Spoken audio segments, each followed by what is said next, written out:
Hello, good morning. आज आप लोग के बीच में केमिस्ट्री देखने जा रहे हैं। केमिस्ट्री में क्लास 10 का केमिस्ट्री। इसमें हम लोग को क्या पढ़ना है क्लास 10 में, आप लोग देखिएगा कि इसमें हम लोग का 5 चैप्टर था, जिसमें एक चैप्टर को हटा दिया गया। अभी फिलहाल 4 चैप्टर हम लोग को पढ़ने का है। कौन-कौन चैप्टर है? तो पहला नंबर है रासायनिक अभिक्रिया। रासायनिक अभिक्रिया। दूसरा आपका हो जाएगा दूसरा आपका अम्ल एवं क्षार।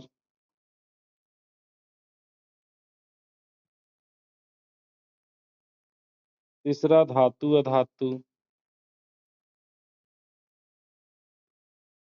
और चौथा नंबर में आपका कार्बन और उसके यौगिक। कार्बन और उसके यौगिक। ध्यान से देखिएगा। रासायनिक अभिक्रिया में क्या पढ़ने का है? तो रासायनिक अभिक्रिया 5 प्रकार के होते हैं: संयोजन, वियोजन, विस्थापन, द्विविस्थापन और रिडॉक्स अभिक्रिया। ये पांचों अभिक्रिया इसके में पढ़ना पड़ेगा और इसको केमिकल रिएक्शन को संतुलित करना पड़ेगा।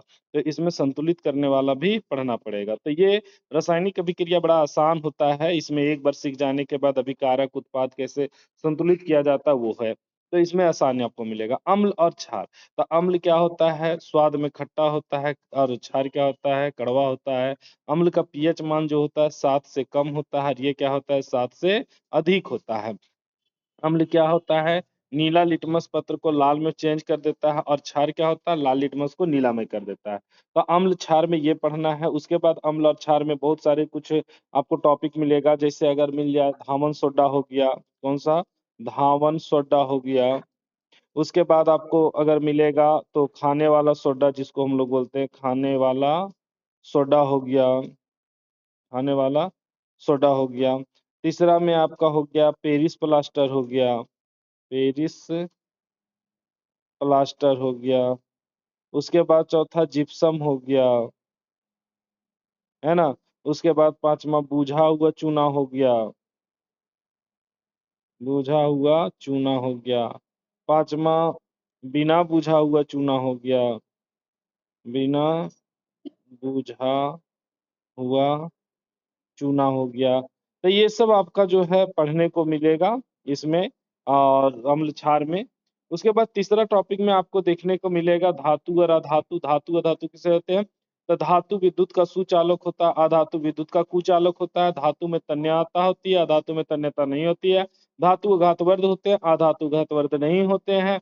धातु में विशेष चमक होती है, अधातु में विशेष चमक नहीं होती है। धातु में आवाज आता है, अधातु में आवाज नहीं आता है। ये सब पूरा टॉपिक धातु और अधातु में पढ़ना पड़ेगा।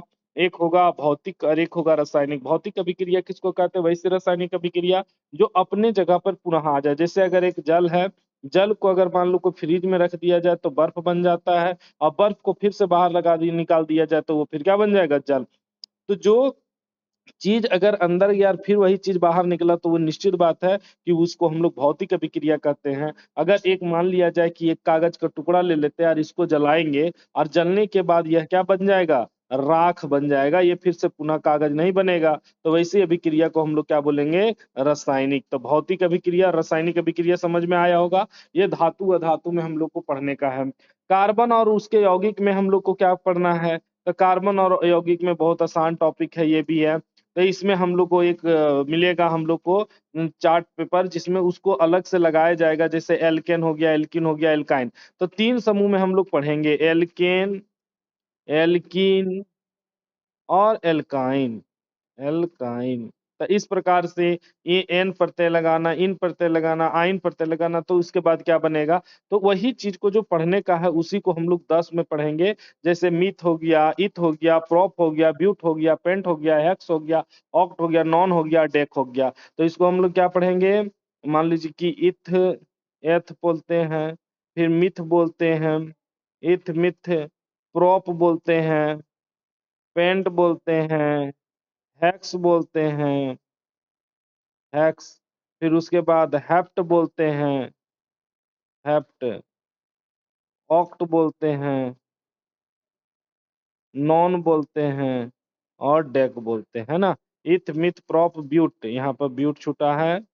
ब्यूट, पेंट, हेक्स, हेप्ट, हेक्ट है ना, हेप्स हेक्ट ऑक्ट नॉन डेक है ना, 1 2 3 4, यहाँ ये 4, ये 5, ये छठा हो गया, ये 7वां हो गया, ऑक्ट मतलब 8वां, नॉन मतलब 9वां और डेक मतलब 10वां। तो ये पूरा का पूरा आपको पढ़ने को मिलेगा केमिस्ट्री में, खास करके क्लास 10 में। अब अगला चैप्टर में हम फिजिक्स का चर्चा करेंगे, ये पूरा केमिस्ट्री के बारे में होगी।